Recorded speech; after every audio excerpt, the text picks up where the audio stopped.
Media के बंधुओं एवं निजी यूट्यूबर्स और ट्विटर पर अन्य पत्रकार बंधु एवं जितने भी सम्मानित एवं गणमान्य लोग मौजूद हैं, उन सभी को एक सामान्य शिक्षक उत्तर प्रदेश बेसिक शिक्षा परिषद का सादर नमन और नमस्कार। आप सभी का बहुत बहुत आभार कि आपने हमारे ज्वलंत मुद्दे ऑनलाइन डिजिटल हाजिरी का संज्ञान लिया, उसे अपने मीडिया संस्थानों में, अपने चैनल्स पे, अपने न्यूज आर्टिकल्स में स्थान दिया। इसके लिए हम सभी 6 लाख शिक्षक आपके आभारी हैं। लेकिन साथियों, आपसे अनुरोध है, जब आप ये लिख रहे हैं कि उत्तर प्रदेश के 6 लाख शिक्षक ऑनलाइन हाजिरी के विरोध में हैं, तो आपसे करबद्ध प्रार्थना है कि साथ साथ ये भी लिखने का कृपा करें कि क्यों विरोध में है। शिक्षक ऑनलाइन से घबरा नहीं रहे हैं, आप ये लिखिए, शिक्षक ऑनलाइन का विरोध सिर्फ इसलिए कर रहे हैं कि उनकी विगत 3-4 सालों से लंबित मांगों को तत्काल तत्क्षण पूरा किया जाए, उसके बाद ऑनलाइन हाजिरी की व्यवस्था लागू की जाए। जब अधिकारी मनमर्जी के आदेश थोप रहे हैं, हमारी मांगों का अंबार लग चुका है, उसके बावजूद नहीं पूरी की जा रही है, तो आप बताइए हमारे पास क्या विकल्प शेष रह जाता है। आप सभी पत्रकार बंधु शिक्षकों से जुड़े हुए हैं, आपके परिवार में भी शिक्षक अवश्य होंगे। आपसे निवेदन है, आप हमारी मांगों पर सहानुभूति पूर्वक विचार कीजिए। हमारे घरों में यदि हमारे परिजनों के साथ कोई दुर्घटना हो जाती है, तो उनके देहावसान या उनके क्रियाकर्म या उनकी अंत्येष्टि के लिए जो 13 दिवस का हिंदू धर्म में क्रियाकलाप होता है, उसे पूर्ण करने के लिए हमारे पास कोई अवकाश नहीं है। हमें वर्ष में सिर्फ 14 सीएल डे है। जो हमारी ग्रीष्मकालीन अवकाश और शीतकालीन अवकाश पर टिप्पणी करते हैं, वो ये हमें बता दें कि क्या हमारे परिजन मुहूर्त देख करके अपना देह त्याग करेंगे, या ईश्वर ने बेसिक शिक्षा के शिक्षकों को ये नियत कर दिया है कि उनके परिजनों का देहावसान या कोई भी उनके यहाँ शुभ अशुभ कार्य वो उन्हीं छुट्टियों में ही होगा।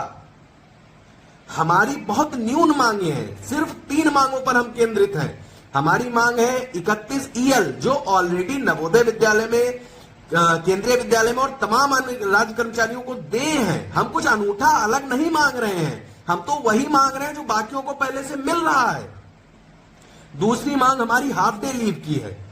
यदि हम विद्यालय में किसी कारण से सुबह जाते समय गाड़ी पंचर हो जाती है, अन्य कोई समस्या हो जाती है, हम नहीं पहुंच पा रहे, तो हम कम से कम लीगल छुट्टी पे रहें। हम क्यों जो है अवैध रूप से अनुपस्थित रहे विद्यालय से। तो हमें 15 हाफ डे लीव, 31 ईएल और 1 कैशलेस चिकित्सा, जो अन्य सभी विभागों में देय है। तो हमारी वही मांगे हैं जो पहले से सबको मिल रही हैं। फिर शिक्षक ऑनलाइन से डर रहा है, शिक्षक ऑनलाइन से भाग रहा है, शिक्षक ऑनलाइन का विरोध कर रहा है, ऐसे भ्रम मत फैलाइए। आपसे करबद्ध निवेदन है कि शिक्षकों का जब आप लिखते हैं, लिखिए, उसके साथ साथ ये भी लिखिए शिक्षकों का विरोध क्यों है। जब आप क्यों लिखेंगे तो हमारे बारे में पब्लिक में पूर्वाग्रह नहीं पनपेगा। आप सभी ने शिक्षकों की तमाम मांगों पर समय समय पर ध्यान दिया है, इसलिए आप सबसे प्रार्थना है, मैं आप सबसे आयु व्यय में बहुत छोटा हूं, इसलिए एक सुझाव है कि शिक्षकों के प्रति धारणा को नकारात्मक मत बनने दीजिए। शिक्षकों की मांग जायज है, इन जायज मांगों को दिलाने में आप सब यथोचित सहयोग करिए। हमारी ये मांगे सरकार मान लेती है, तदोपरांत जब हम विरोध करें तब हमारे ऊपर यह आक्षेप लगाया जाए कि शिक्षक ऑनलाइन हाजिरी का विरोध इसलिए कर रहे हैं। जब हम लीगल मांगों के साथ विरोध कर रहे हैं, तो आप सबसे करबद्ध प्रार्थना है कि इस बात को, जहां भी आप मुद्दा लिखिए, वहां इस बात को लिखिए कि शिक्षक का विरोध इन मांगों के कारण है। मांगे मैं पुनः दोहरा दे रहा हूं, 31 ईएल, 15 हाफ डे लीव और कैशलेस चिकित्सा। इतनी न्यूनतम मांगे, 22, 25, 60 मांगों वाले मैं संगठनों का मैं पोषक नहीं हूं। मैं एक आम शिक्षक हूं। आम शिक्षक के नाते आप सबसे अपील कर रहा हूं कि हमारी इन 3-4 मांगों को पूर्ण करा दीजिए।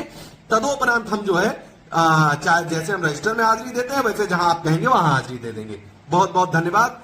उम्मीद है कि सभी न्यूज चैनल, जो अन्य ट्विटर के महारथी हैं, जो अन्य स्वतंत्र रूप से विचारक हैं, जो सत्ता के समर्थक हैं, जो सत्ता के विरोधी हैं, वो ये जाने और शिक्षक की मांगों पर मानवीय पहलू से सहानुभूति पूर्वक विचार करें।